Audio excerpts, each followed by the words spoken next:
Okay. Well, thank you all for coming. So I just want to take a quick second to introduce Dan. Dan is a relatively new volunteer for us. This is his first Armchair travel, and he had some assistance from his daughter, Maddie. Hi. And he's a special guest in the audience, his wife. So if the bread's good, she made it. If it's not good, Dan made it. Right on. So thank you all for coming, and yeah, let me know how it goes. Okay, that was the driver. So everywhere we went, she was the driver. Thank God. How many people, has anybody been to Ireland? Okay. Anybody here of Irish descent? I know. That's why I said it. You have Irish descent in you? Okay. Okay. This is my daughter, Madeline. I don't know if they introduced, did she introduce you? Yeah. Oh, okay. Okay. All right, does anybody want to go to Ireland? You will after you see this. Okay. All right. Ireland is as interesting to me as you can get, because you can look at the beauty of the country itself, but that's not what's really beautiful. It's the people that are beautiful. You go into a pub in Ireland, and the first thing they want to know is not about they don't want to talk about themselves. They want to talk about you. What do you do? Where are you from? You know, it's all. I think it's very interesting. They're very personable. Yes, extremely personable. A lot of hospitality. All right, I'm going to read you a little boring history for a couple of minutes, and then because their history permeates everything they do. Everywhere you go, the history of Ireland sticks out. This picture here, this was on our ride from Dublin to Galway. And this girl is like the epitome of their hospitality. We went to this bar for lunch. It was called Sean's Bar. 900 AD was when it's the oldest pub in Ireland. And my wife had to stop there. She was like, we have to stop there. And we met this girl, and she was absolutely outstanding. And it's what sells the country is the people themselves. But the geography and the landscape of Ireland is this 4.8 million people. Dublin is the capital. It's the second largest westernmost, on the westernmost edge of Europe. It's 32,500 square miles. The Republic of Ireland itself is 26 counties, and then there's 6 counties in Northern Ireland. They're technically 2 separate countries, 1 island. The country's known as the Emerald Isle, because anybody who's been there will tell you everything is green. Everything is green, except for the rock. And then the parts of the rock are green too, am I correct? The rugged, rocky landscape is due to the glaciers. And this is kind of why you get into the history of it. The glaciers sat on the islands and they literally sheared off. And when they sheared off, because it wasn't a ginormous island, it literally took the soil, or what good soil that they did have, and washed it out into the ocean. And so there's an awful lot of Ireland that you see, like the Burren and whatnot, and it's just rock. Nothing but rock. And if you go into the Midlands of Ireland, it's green, but a lot of it is peat. It's the only thing that'll grow there. You can't, it's not like our soil here where you can dig down. You know, if you were at Verrill Farm, you could dig down 60 feet before you're going to hit granite or solid rock, you know what I mean? There, you can dig down 5 feet, and that's about it. So to farm was brutally difficult. But along with these huge flats of rock is limestone. And that's what you see in these cliffs. They just, the glaciers literally sheared off the land itself. So it no longer gradually went down. It just took them right off and created these cliffs, like the Cliffs of Moher, and there's many others. But inland, you have these peat-covered areas, and the Irish, being the Irish, decided, well, we can do something with it. So they used peat as an energy source. They cut it into blocks, and they use it for fuel in their fires. Otherwise, they'd freeze to death. A short history of Ireland is 700 BC. The Celts of Europe settled there, and they thrived for about 2,000 years. And everywhere you go, you'll see a bit of Celtic history. It's pretty cool. All their art, everything, you're going to see the Celts' handprint on it. So like I said, for 2,000 years they survived there. Then the Vikings invaded them in the 9th century. And the Vikings settled up in the Galway and Dublin area, and eventually these two ended up fighting. In 1014, there was the Battle of Clontarf, and they actually made a peace accord. A peace accord came from it, but it wasn't a long period of peace. They still ended up fighting more, but it did unite the country for a little bit. And then another group of Vikings came over in 1170, the Norman Vikings. Norman Vikings had come through England, conquered England, and then they went over to Ireland because it was part of England, and they took them. So we kind of fast forward to the 1600s. England was, they had taken the Protestant religion as theirs, and so they tried to push this onto the Irish, but the Irish were mostly Roman Catholic. So this created a tension that lasted hundreds and hundreds, and almost to this day. It's still similar. But it led to different revolutions, and then ultimately a need for independence for the Irish people. So between 1820 to 1922, the British rule created a lot of uprisings. But ultimately it led to a free state in 1922.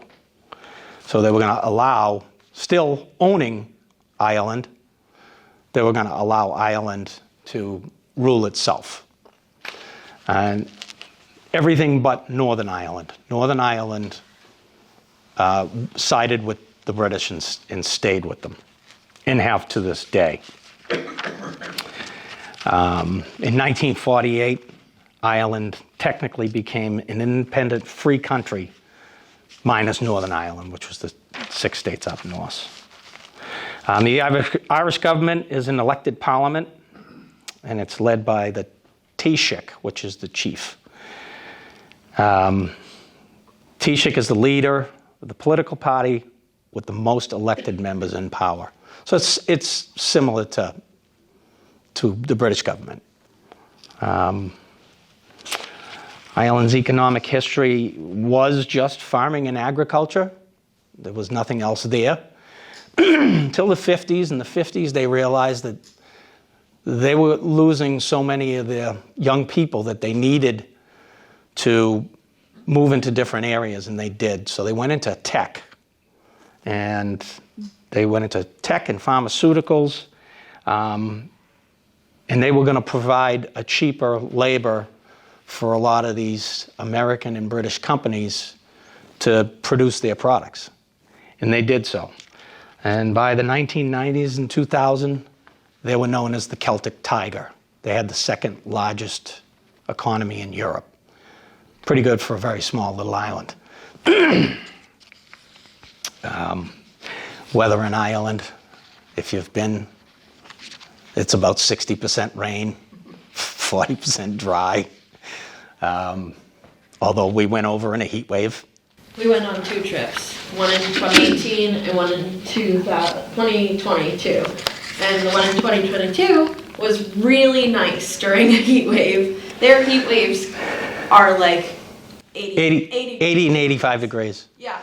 And they're literally melting like crayons in the street. And they're It's the first thing they talk to you. It's horrible. This is terrible. Especially with the We thought it was great. So, you know, the first time we went and the weather was not the best. Rainy. It was rainy. It rained a lot, but you get used to it. But generally, it's between 32 degrees and 85 degrees. If it hits 85 degrees, these people they're dying. You know, they watch the news, the British news and whatnot, and they look at what goes on in our country, and they just shake their heads like, that's crazy. But anyway, the first place that we traveled off to was Dublin. We stayed in a couple of different places. One was Cassidy's. It was kind of a run-in-the-mill place, but it was right in the center of Dublin. The other place we stayed in was the Clontarf Castle, and I'll kind of go over that. In America, if we have a castle, we don't privatize it. Am I right? I mean, have you ever been into a privately owned castle? There's not many. There, they do that, and they're going to sell it off to tourism. It's kind of interesting. But 544,000 people in Dublin, and like I said, the economy now is based on tourism, banking, high-tech, pharmaceutical, and different food products. You drive through Ireland now, there's 1 million different distilleries. There's a ton of them. And they produce very good alcohol, whiskey, gin, you name it. Certainly enjoyed that. Yeah. Dublin is the main port in Ireland. It's the biggest port. And like I said, we stayed in this Clontarf Castle. It dated all the way back to 1172, believe it or not. And the Knights of the Templar during the Crusades were actually there. Now that building has been destroyed through many conflicts. But the current building was built in 1837 for a guy by the name of John Vernon.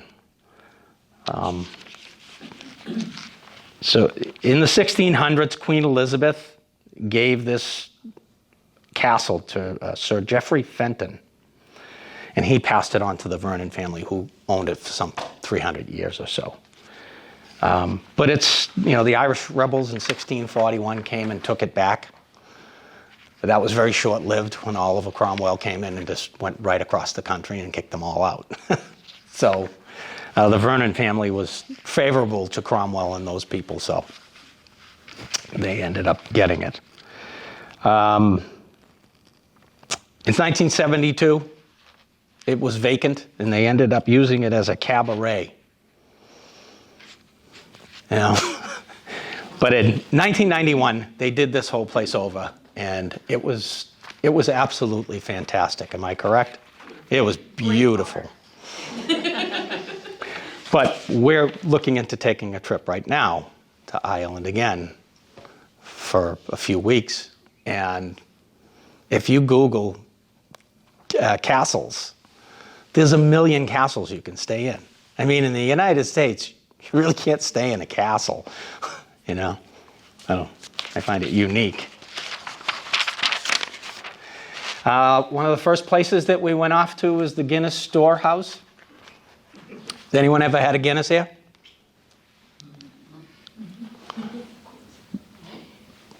Pretty interesting product.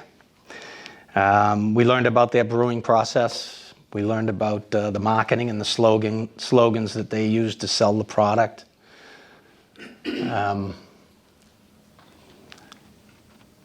It's 276 years old, that product. It was started in 1759, and they're notorious for, if you ever seen a Guinness poured in a glass, you look at this beautiful cascade that it makes. It's incredible. And that's why they drink so much of it, I guess.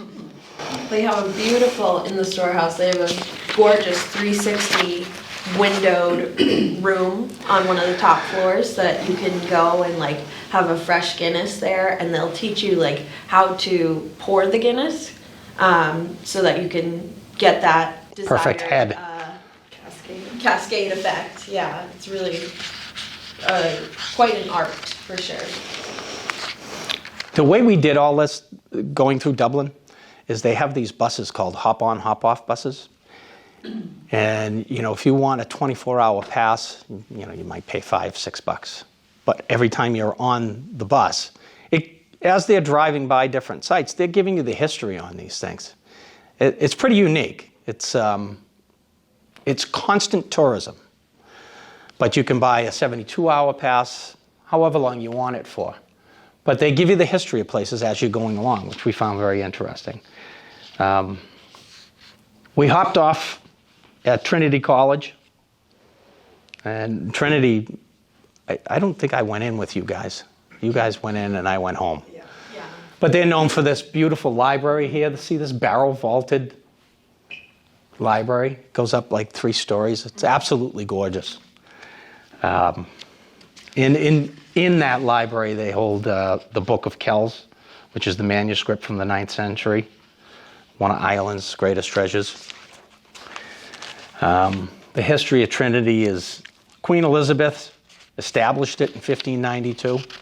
She took an Augustan priory, took it over. And she did this because there were so many people that wanted higher educations in Dublin. The Irish kids were fleeing. They were going to Italy and France, even Spain, because there wasn't anything there for higher education. And so she called it the brain drain, and she was going to stop the brain drain. Trinity was totally Protestant until 1793, and then they started to allow Catholics. The problem with that is even if you could get in, if you were a Catholic, the church would excommunicate you. So there's always politics in Ireland, religion and politics. And so the church frowned upon it till 1970, and then in 1970 they said, enough. You can go ahead if you need to.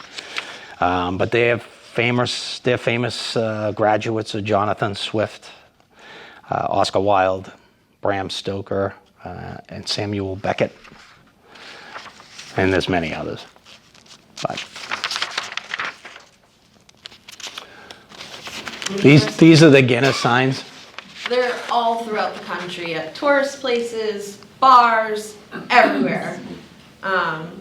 Guinness for strength. It worked. It worked. It did. Strength. Did it give you strength? Right on.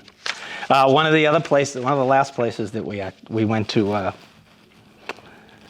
in Dublin was a place called the Church Bar. It was St. Mary's Church. It was built in 1697. And another example of privatizing. This was a huge church. It was beautiful too. But there was famous people like Arthur Guinness, Wolfe Tone, the writer Sean O'Casey. And these people were all either wed or baptized there. They took all the pews out, and right through the very center of the church, they built this bar. And it really is grand. It's fantastic. And up on the altar, they had the band play. They had Irish step dancers up there. It was beautiful. Yeah. Just breathtaking for one of your first nights there. Yeah, and the organ supposedly at one point was played by Handel. Yeah. Next up, we ended up at this place, Powers Court. It was built in the 13th century. It was renovated in the 18th century. Mary Magliozzi gave me the history of it. Owned by an Irishman, stolen by the British, given back to the Irish. Once again, the Irish rebels got it back, but then they lost it. They renovated it in the 18th century. It is the 3rd most beautiful garden in the world per National Geographic. The building itself is something to see, but to go through those gates into these gardens is absolutely amazing. It's breathtaking. I am not a huge horticulturist, but you would be amazed at what you'd see there. You sure are. Yeah, well, He's a lawn guy. these are people that come from farmers, okay? They know what they're talking about. But absolutely incredible. The gardens are basically Italian style and Japanese. They had a Japanese garden, which was really cool. It's 700 acres is the whole estate. 47 acres is given to this garden. We took a walking path, and because there's paths all around it. And at one point, it was like being in Jurassic Park. These ginormous rhododendron trees, some 30 feet high with blooms on them that were huge. And there was a hosta plant that came up, and the prawns went out 4 or 5 feet in the ear. And the leaves were like 3.5 feet long. They looked like Volkswagens. They were gigantic. But ultimately, this changed ownership many times. But the Slazenger family now owns it. The sporting good company, Slazenger, they own it and have owned it since 1990. But it's the stonework, the wrought iron gates, it's incredible. You could spend 2 days there. That's how pretty it is. Next, we headed out to Galway. Population of Galway is 276,000 people. Their economy is similar to Dublin's. It's high tech, fishing. There's more of a farming community in Galway. You drive 5 to 10 miles outside of Galway Center, and you're following behind tractors. You're trying to dodge the sheep. It's really amazing. And this is where my grandparents came from. My grandmother grew up in Kinvara, which is a part of Galway, and my grandfather grew up in Athenry. And my dad had dual citizenship. We stayed at the Connacht Hotel. It's a very modern hotel. It was about 350 rooms. Kind of strange for Galway because most of these people are staying in B&Bs and whatnot. It kind of had a weird feel to it, being in a modern hotel. But anyway, this was on the road to a place called Kylemore Abbey, or if you ever go back to Ireland, you have to go and see Kylemore Abbey. It's absolutely gorgeous. But this is what I'm talking about with the sheep. They're everywhere. Just in the roads. You're in their way. This is their world. You're in it. So. And that's our daughter Maddie taking pictures. We had to stop, get out, chase them. Yep. And the red and blue that you see on there are ways that the farmers can distinguish whose sheep are whose, because there's so much farmland, and there's no fenced-in pastures really. Some of it is. Some of it's fenced in, but the plots of land are so large that there's just no way that they can maintain them. Yeah, so I promise that sheep is not bloodied. I promise. It's just coloring. But ultimately, we made our way out to Kylemore Abbey. The abbey was a private residence that was built in 1863 by Mitchell Henry, a wealthy Englishman, who he and his wife owned it until around 1875. His wife had passed away. How many rooms were in it? In the Kylemore? Yeah. That I do not know. It was raining this way when we went in there, and so they actually, I don't think they let us in, right? We did go in. We did. Just to the foyer. No, I Yeah, remember going upstairs and touring around. Here we go. It's why she's here. No, we did. We walked in around, yeah. Right. But, I don't have many pictures from that because it was just gorgeous inside. It's very period-esque decorations. They had a lot of rooms that were roped off, so we couldn't go. yeah, there was a lot of areas that we couldn't go to, as I can But we remember. were able to see some of the rooms and the way that they staged the rooms as well with the older furniture. It was beautiful. The Abbey itself was founded in 1920 for the Benedictine nuns who fled Belgium in World War I. And that's where the Abbey started itself. And they started it as a boarding school. One half of it was for the nuns strictly, and the other half was for the boarding school. And later on, they had a girls' day school there also. The original owners are buried in a mausoleum on the property. The Mitchells, the Henrys.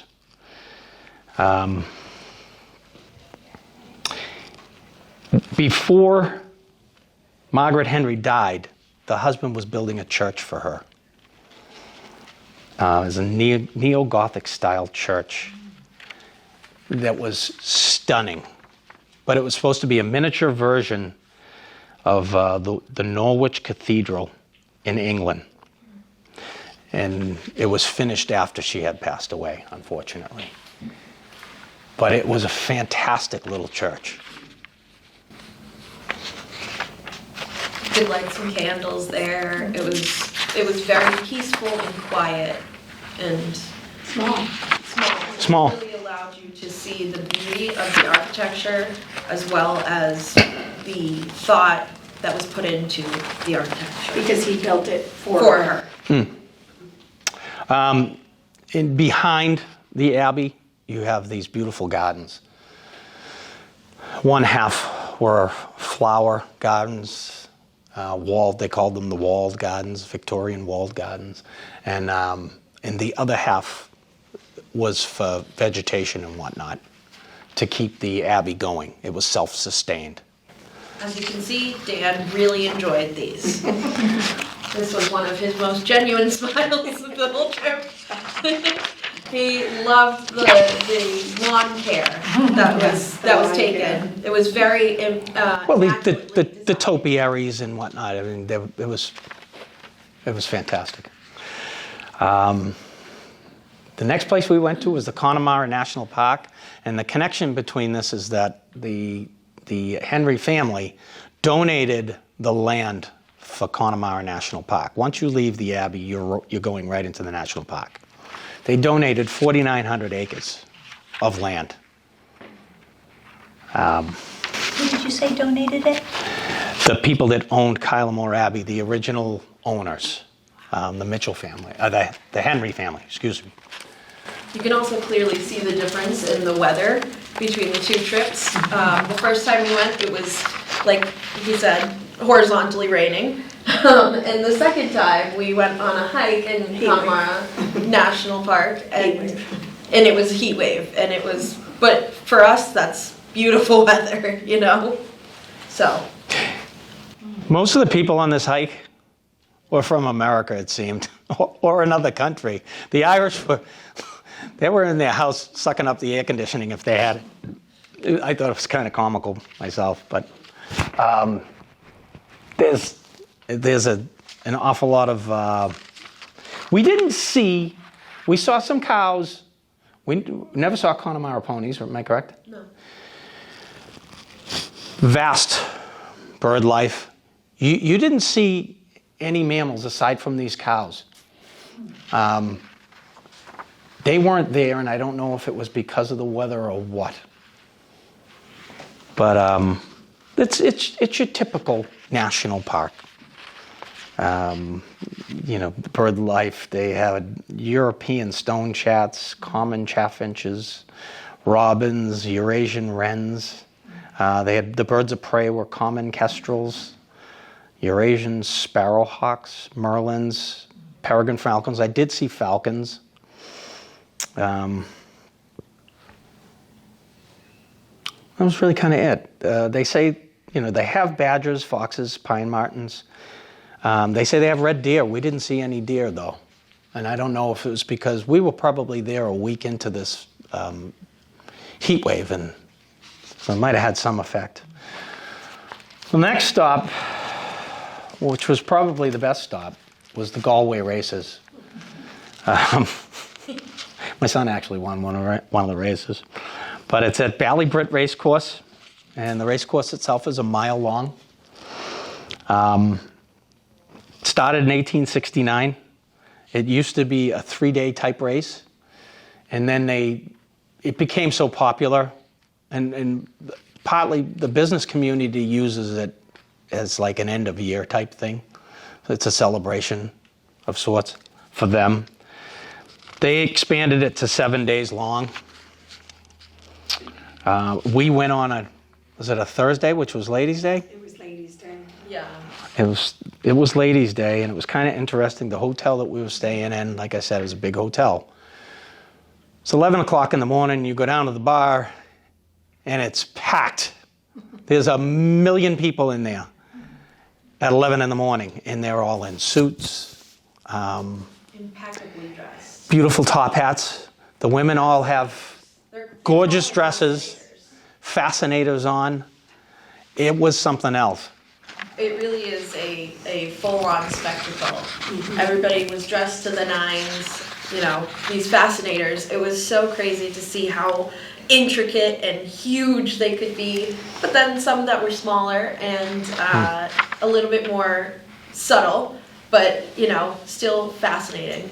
Did you get your hats there or here? I did. My mom bought hers. I brought mine, but Maddie bought hers there. I bought it at a store and Well done. it did not fully survive the suitcase, but it is still there.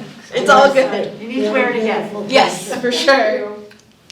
It is a favorite. It was a hoot. Like one of the princesses. Yeah. Their claim to fame at the Ballybrit racecourse is that in 1955 they had built a bar called the Corrib Stand, and it was in the basement level of the racetrack, and it was the longest bar in the world. Typically Irish. But that was a very good time. That was where you got to see the young Irish and the old Irish get together. And you realize that the old Irish could still hold their liquor better than the young. It's what you would think of, the Kentucky Derby. Yeah. Yeah. Yeah. But there's people supposedly, Mary Magliozzi told us that there's literally camp out there for the week because there's so much going on there. But this is Key Street. And Key Street, Galway is very village-like. Even though it's a city, but it's still very village-like. And Key Street's the main street that goes down through the middle of this, and it's known for the festive atmosphere that is there. They make everything into a good time. But there's a ton of stores, a lot of pubs. There's music everywhere. Every 4 or 5 storefronts, there's somebody playing music. And you can go into the pubs, there's more music. It's a lot of fun, this street. You can go and get your Irish woolen goods. In the storefronts and whatnot, they have like this medieval feel about them. It's a good time. You can also get a lot of the jewelry stores too. jewelry there. It's a famous Claddagh store. Yes. Jewelry store. And on Key Street, I think year-round, they have these beautiful, colorful flags hanging from each of the buildings, kind of in a zigzag. And in some parts of it, in the middle picture, you can see there's little lights that hang. And it's just the atmosphere it's so lively and bright and vibrant. It's Yeah, and it was pouring rain, and yet it didn't slow them down. not at all. But, all right, Madeline. There's also a lot of Keoughs places. That's our last name. So Yeah. in the bottom left, you can see there's John P. Keough Gifts and Crafts. It's a very small picture. I apologize, but we are there with the owner, Henry Keough, and Was a distant relative. Yeah. 4 years later, I bought some jewelry from him, and I got it sent from Ireland to my house, and it was very exciting. He was so hospitable. He remembered us. It was amazing. This is our waitress. At another Keoughs This girl here. location, We were sent here because they said they had the best fish and chips in the world. and they did. And they did. They sure did. But that was our waitress, Neve. They're so personable. I mean, it's amazing. To tell your waiter here in the United States, hey, come on outside and take a picture with me. Yeah, okay, you left me the tip, right? See you later. Right? Anyway, when we move on to Doolin, and speaking of hospitality, we stayed at this place, Keoughs. This was the first B&B that we stayed in. And, my father had dual citizenship. He spent a lot of time in Ireland between either taking trips there or for a 3 or 4 year period, he spent 4 or 5 months a year there. And he used to tell you, go to the B&Bs. And all the B&Bs are connected. They all know each other. So if you're going from Galway and you're going to go to Cork, stay right there, make a phone call, and the next thing you know, you've got a place to stay. But this woman, Kathy, she was incredible, She told you everywhere you needed to go, what you needed to see, what you don't need to see. Don't mind her 2 kids that are fighting on the front lawn, rolling around. She was awesome. She was a hoot. Yeah, she was a hoot, and she could cook. They had a fantastic breakfast in the morning. A little history on Doolin. It doesn't have the medieval or Bronze Age type history that other places have. It's mostly music. That's what they're known for. There's 3 famous pubs in town. I'm wearing a shirt from one of them, McDermott's. It's a very, very small village. Tiny. Tiny. It's a hop-off place. You go there to get a ferry to go to Galway or to see the Cliffs of Moher, which we did at one point. What time of day was that taken? This was taken from the internet because I didn't get a full picture of the front of the place, so I'm not entirely sure. Sorry about that. It's a beautiful picture. She's during a full eclipse, I'm sure. I'm sure. But they're famous for these 3 pubs, and like I said, the music is the key to this place. McGann's, McDermott's, and a place called Gus O'Connor's. They just put out a documentary called The Job of Songs. I don't know if anyone has seen it yet. Doolin's very isolated. When the crowds go away and the tourism is gone, it's very, very, very quiet. And there's only 500 people that live in Doolin. Bye-bye. And so the job of songs is about what these musicians do to keep the community going. They feel that they have to do that. Part of it is they're raised in this little town, and that's all it is music. And so they just kind of carry on a tradition, but they also keep everybody going because it is so isolated. You go to the pubs, it's not like the United States. You go to the pub, you go there for information. You want to find out how Mrs. McGuire made out with her surgery. You want to find out that they changed the postal route. You find out everything in the pub. They tell you everything, and they feed you too. So these musicians, they put this documentary together basically saying, we kind of keep everybody going. Because there is this high rate of depression, high rate of alcoholism. It can be very tough. It's kind of the dark side that you don't see of Ireland. A lot of green, vast farmland and not much industry around there. Yeah. It's very, very small, like probably 2 or 3 roads that go through the entire village. But it is a very vast, kind of sprawling land area, and there's just not much around there. So that can obviously contribute to unfortunate depression spikes and Yeah. alcoholism. And they don't really, it's not like this country where you can get online and see a therapist. And they really don't. I mean, I'm sure some do. In fact, one of the women in this documentary talks about going to see a therapist because, she needed to. And she's kind of funny because she talks about the fact that she said on a Friday night, the therapist said, well, do you think you're drinking too much? Oh, no, not at all. I might have 10 pints on a Friday night, and it depends on how long I'm playing on a Saturday night, maybe 20 pints. And the therapist was like tipped over, like, you've got to be kidding me. But there's so many people just like her. There's this woman, Katie Treesby. And if you heard her sing, she sings like a bird. She's fantastic. But one reason you would go to Doolin is for the Cliffs of Moher. I don't know if has anybody ever been to the Cliffs of Moher? Yeah, pretty fantastic, am I correct? Our first trip, we went on a boat tour. So we were looking at the side of the cliffs. We didn't see it from above until our second trip when we went and hiked it. So here is a video.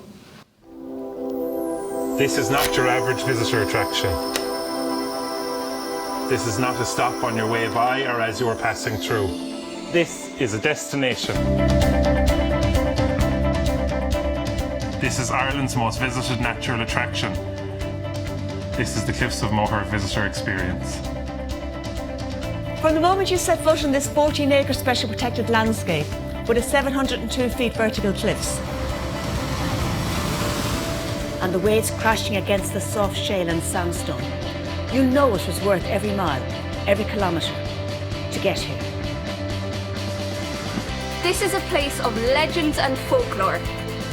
This is a place of outstanding natural beauty. This is a place of conservation and protection. This is a place of not just a welcome, but a welcome back. This is a place of laughter. This is a place of knowledge. This is a place of relaxation. This is a place of the burn. This is what I'm talking Geopark. about with the rock structures. This is a place to taste our fabulous local food. This is a place to meet new friends. This is the best time to visit, sunrise or sunset. This is a time to plan your next trip. This is a safe place to visit. This is a place supporting 170 jobs. This is a world-class visitor experience.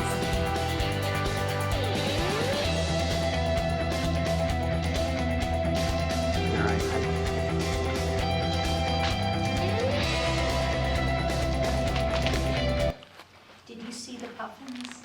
Yeah. Yeah. It was so fun. This is not your average visitor. Having technical, there we go. All right. The backstory to, not too many people would come out with a tourism thing saying this is a safe place. There's a lot of people that committed suicide on the Cliffs of Moher. There's a lot of people that have just fallen off the cliffs because. There's no barrier. Yeah. They don't have Yes. it there anymore in your picture, or this wasn't your picture. Right. No cattle on the. Cliffs? No, we really didn't see any. I might be answering that by our tour guide, okay? Was a guy by the name of Pat Sweeney. Pat owned land that went right to the cliff. His father owned land that went right to the cliff, and his grandfather did too.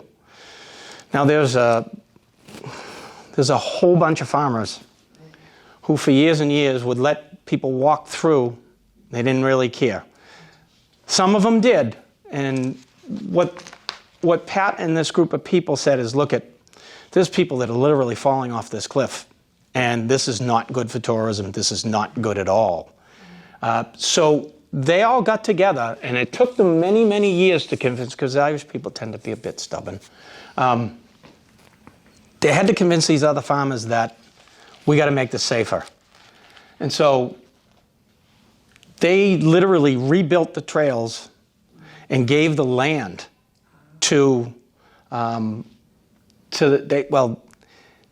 they gave the land to Ireland. They gave it back.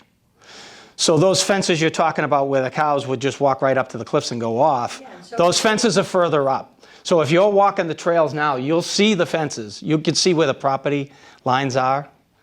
Some of the land plots, there are some cattle that we did see. I didn't get any pictures of it, but on our hike we did see some. Yeah. But they were behind fences so that they were safe. The hike that we went on was about 5 miles. It's still vastly not barriered. There's no barriers.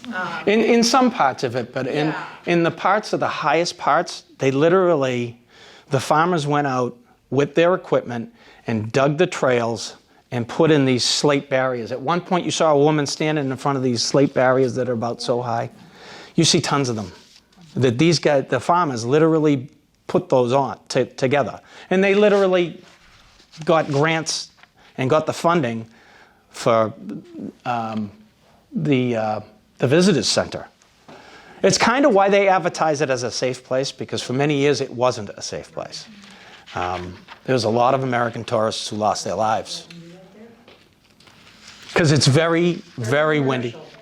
Huh? It's very commercialized. Very windy. It is. There's literally 1.5 million tourists that go there every year. So they had to do something. Otherwise they were, liability and whatnot. So we took a boat tour of it too, which was fantastic. Anyway, a lot of movies that have been filmed there. The Princess Bride, Ryan's Daughter, Harry Potter. That rock in the top left corner is specifically in Harry Potter, I believe. Yeah. That protruding part. It's breathtaking. There's no other way to describe it. And if you're going to go. You can go to the visitors center if you can't really get around that well. You can still go to the visitors center, and I don't know if you remember, but you could walk out front where they had these beautiful paths, and you could see the length of the cliffs, which was, breathtaking. So you can see parts of it. They also have a nice museum there as well, where you can see like the history of. That's what I'm talking about, the visitor center. Yeah, I know. All right. Next up, we went off to Inisheer. There's 3 little islands, Inisheer, Inishore, and I can't think of the third one. And these are right off the coast of Doolin. It's pretty interesting that anybody could live as isolated a life as these people live. There's 343 residents. That was as of 2022. The cool thing about this, most of Ireland, their shoreline looks very similar to ours, like the Cape, where the sand is somewhat brown, and either that or it's darker gray, like up towards Agunquit and whatnot. When you go to this, when you pull in off the ferry and you look at the beach next to the ferry, the sand is white. It's something else.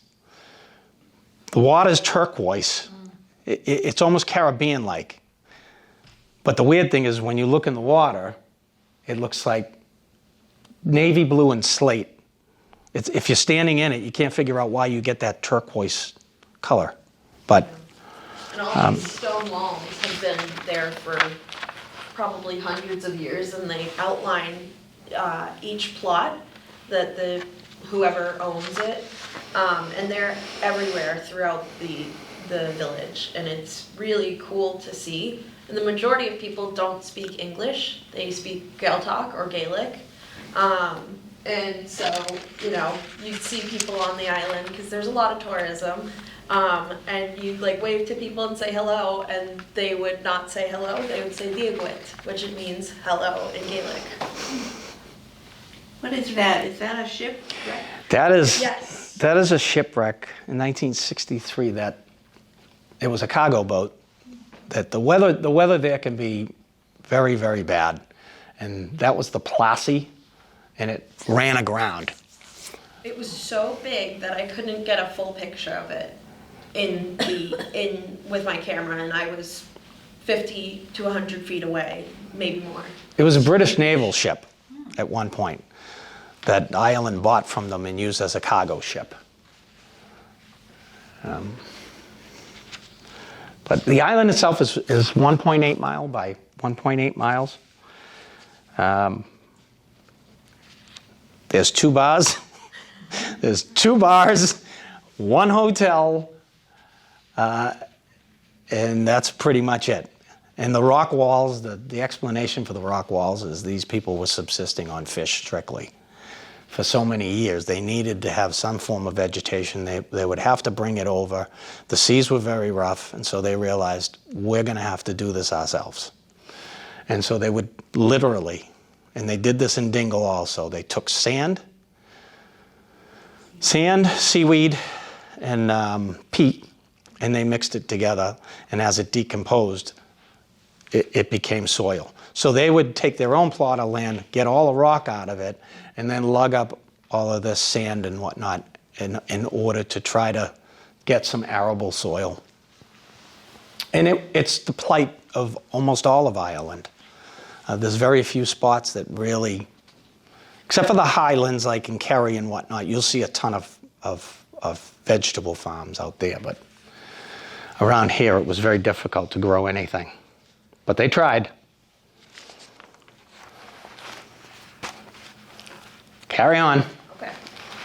So these are some famous musicians from Doolin and pictures of the pub storefronts and such.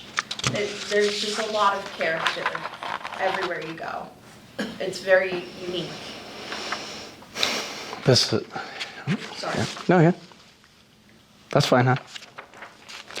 The next spot we went on to was Dingle, which is the last spot. We stayed in this B&B. We were told it's a nice B&B. It was like a palace. And this was like $180 a night. You know, it was one of those places I had, how old was Thomas? 17 at the time? 17 years old, I just told him to put his hands in his pocket. Don't touch anything. You know, it was absolutely gorgeous. It was pretty funny. And the owners, they all like introduced themselves. I believe the owner lives there with his family and his young children, and sometimes you can see them running throughout the house, and it's just a very family-oriented experience, and it's really. How long did you stay there? 3 nights? 3 nights, I believe. Yeah, this was the second trip we stayed in Dingle. Dingle's a beautiful place. And where was this? Is this near Inch? Inch Beach. Yes, yes, that's right. Inch Beach, Inch Strand. We'll get there. Yeah, which, typical of the Irish, it's called Inch Beach, but it's 4 miles long. You know, you can stand on Agunquit Beach and you can only see so far. Inch Beach, you can stand on it and you can see 4 miles. but you know, the Irish, inch. The first place we went there was, we did the Slayhead Loop. Slayhead Drive. Yeah. All right, and we have a video for that as well.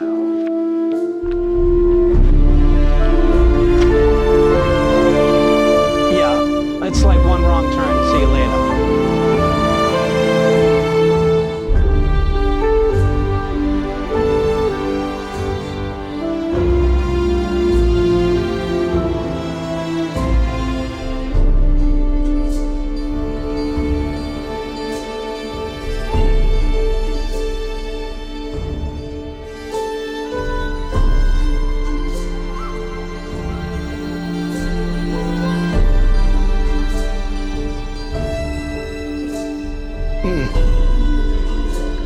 Well, the Cliffs of Moher has all this safety stuff built in.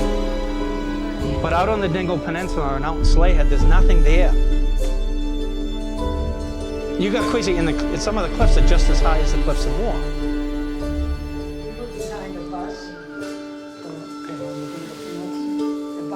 and the bus couldn't make the turn on the road. Right. Yeah. It took them forever. Go forward, go back. I thought they'd end up in the sea. Yeah. The bus took them forever to get themselves Oh, yeah, around the corner so we could. The road is only so wide. Right, it's very small. It's like a side street in Stowe, and it's two ways. But did you notice that everybody kind of goes one way? Oh, yeah. They tell you if you're going to go on in the Slayhead Loop, you're going clockwise. Yeah.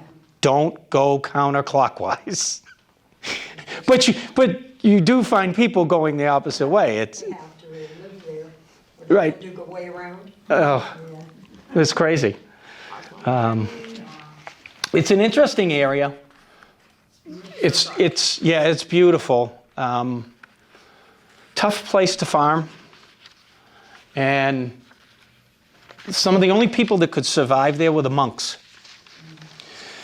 The monks went to Dingle to get away from the Vikings. The Vikings had gone into Galway, they had gone into Dublin in those areas, the bigger seaport areas. In Dingle, the coastline is so difficult, they just chose not to go in there. They did here and there, but the monks gravitated there. It was just easier for them to stay there, and it was safer for them to stay there because no one else wanted to be there. It was kind of weird.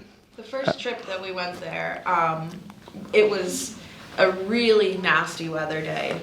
Horizontal rain, freezing cold. It was not bright, vibrant as it was like the second time around. And the cliff sides would make your toes curl because it was scary driving around those curves because the roads are very, very small. As you can see in the top left corner, that was like basically the size of one car, and they expect you to drive there with two cars. And the native Irish people drive very fast because they're used to this. Yeah.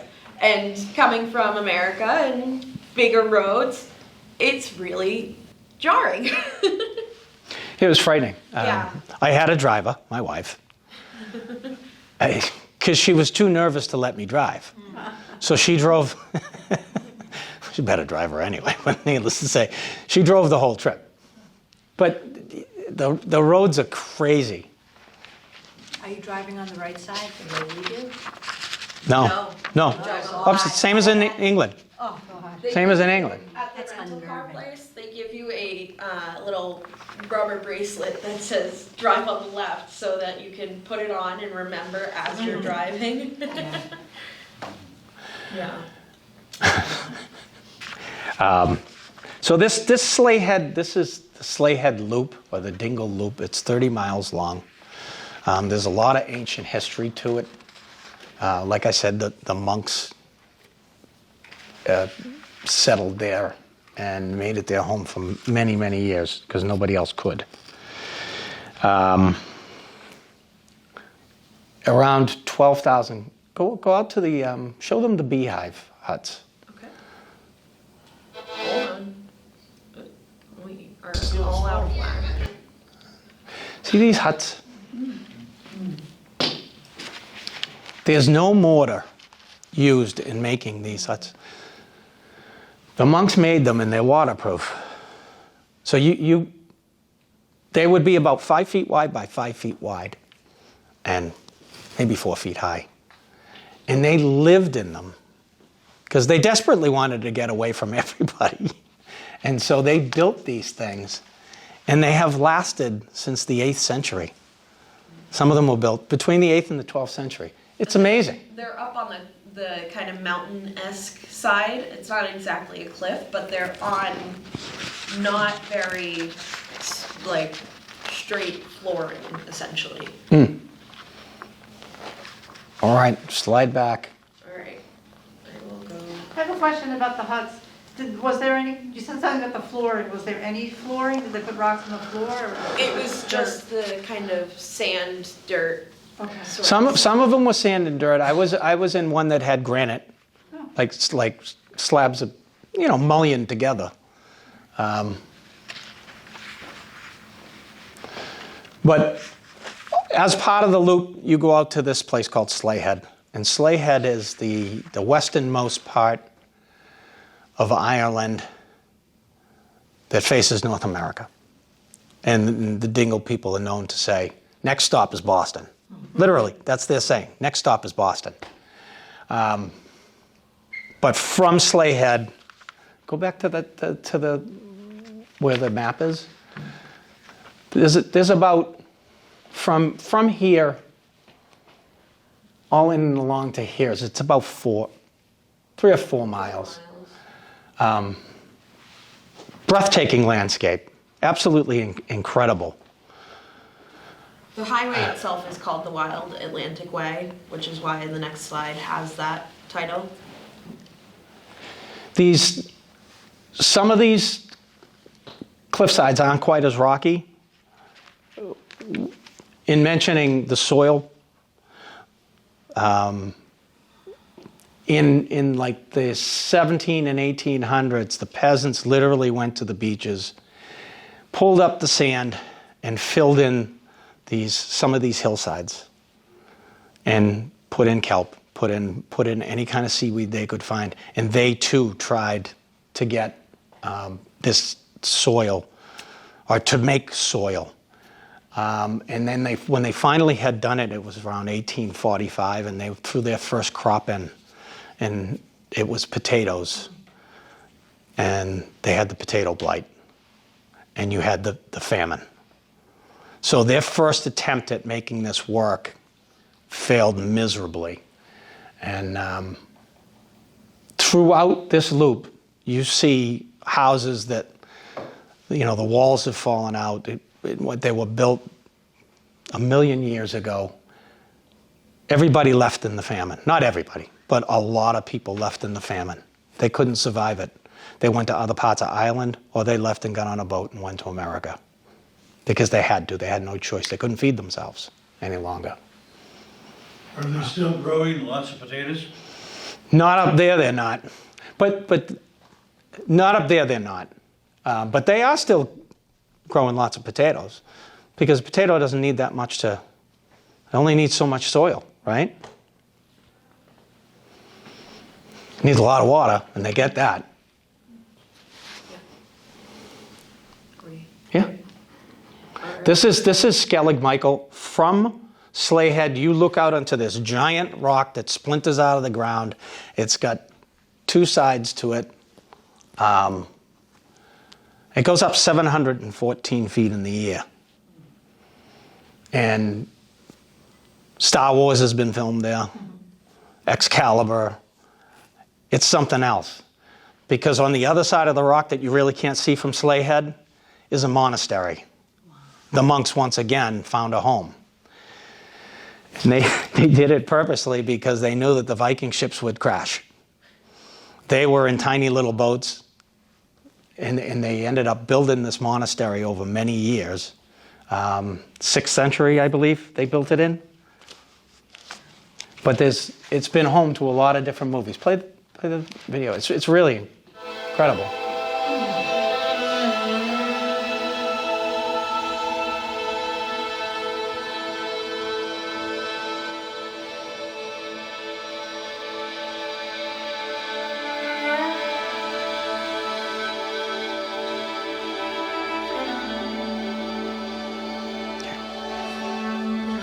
gonna do Kinsale. No, too long.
There are those beehive huts.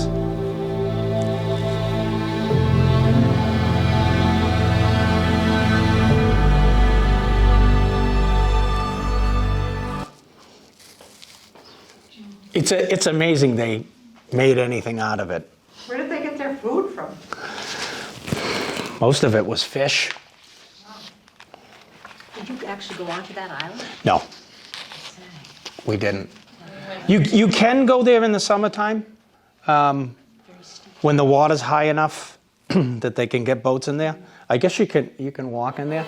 It's very hard to get up to the top, which is the incredible thing, because 500 feet up is where they started to build the monastery. You know, they wanted to be alone, desperately. All right, the next place that we ended up was the Blasket Islands. It was a 10-mile ride off of the Dingle dock. Lots of wildlife here. The island itself it was inhabited in 1597. I guess by 1960 they said they had a population of 176 people. So they had a thriving little community there. They had, on this boat trip, they told us that they had a school, a church. It was pretty interesting.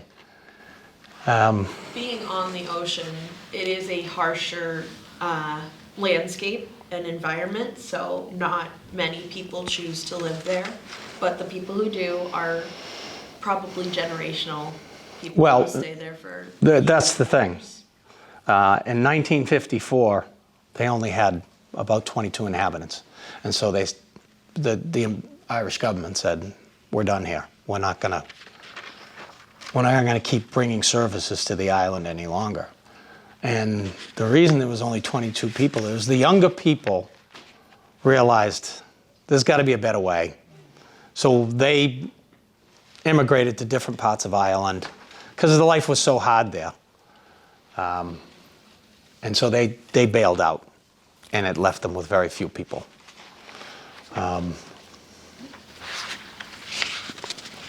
So there's a dolphin that they call fungi or fungi. We weren't sure how it was pronounced. Fungi. Unfortunately, this dolphin has passed, but it was like a mascot for Dingle, essentially, and it was very, it was all over the place. Pictures of this dolphin. Yeah, there was a bronze statue of fungi. Yeah. So we went on our boat tour. We had the very fortunate ability to see hundreds and hundreds of dolphins, seals, puffins. It was amazing. And the water was like velvet.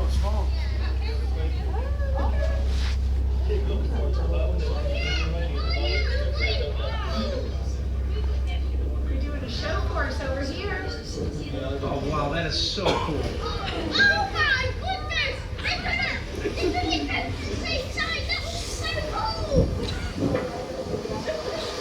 There were literally hundreds of dolphins.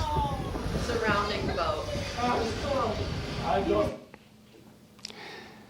And then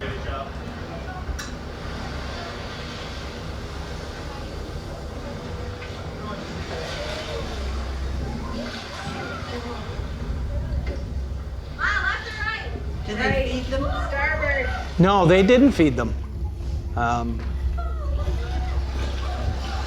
But it's a very fish-rich waters, and so that's why they're there. They have everything they need there.